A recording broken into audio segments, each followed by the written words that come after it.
যানজট, বিশৃঙ্খলা আর অবৈধ যানবাহনের দৌরত্ব এই তিন সমস্যায় জর্জরিত সিলেট নগরীর সড়ক। দীর্ঘদিন ধরে এই ভোগান্তি মেনে নিতে হয়েছে নগরবাসীকে, কিন্তু এবার এই সমস্যা সমাধানে কঠোর পদক্ষেপ নিয়েছে সিলেট মহানগর পুলিশ। যানজটমুক্ত নগরী গড়ে তুলতে এবং সড়কে শৃঙ্খলা ফিরিয়ে আনতে আজ থেকে শুরু হয়েছে বিশেষ অভিযান। সকাল 8টা থেকে নগরের 5টি গুরুত্বপূর্ণ পয়েন্ট মেহেন্দিবাগ, নাইরপুল, জিতুমিয়ার পয়েন্ট, ডিকাবি বাজার এবং পাঠানটুলা এলাকায় একযোগে এই অভিযান শুরু হয়। সড়কের শৃঙ্খলার জন্য যেসব নির্দেশনা দেওয়া হয়েছিল তা যারা মানেননি তাদের বিরুদ্ধে নেওয়া হচ্ছে কঠোর ব্যবস্থা।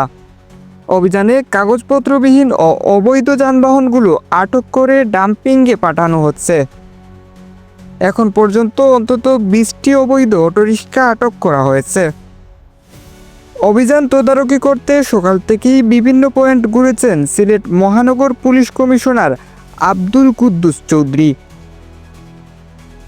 তিনি বলেন, নাগরিকদের ভোগান্তি কমাতে এবং দুর্ঘটনা প্রতিরোধে কঠোরভাবে 8 দফা নির্দেশনা বাস্তবায়ন করা হবে। এই নির্দেশনার মধ্যে রয়েছে নগরে কোনো ব্যাটারি চালিত রিক্সা রেজিস্ট্রেশনবিহীন চলতে পারবে না, মোটরসাইকেল চালকদের হেলমেট বাধ্যতামূলক এবং অনুমোদিত স্ট্যান্ডের বাইরে সিএনজি রাখা যাবে না। পুলিশের এই অভিযান একদিনের জন্য নয়, বরং সড়কে সম্পূর্ণ শৃঙ্খলা না ফেরা পর্যন্ত চলবে বলে জানানো হয়েছে।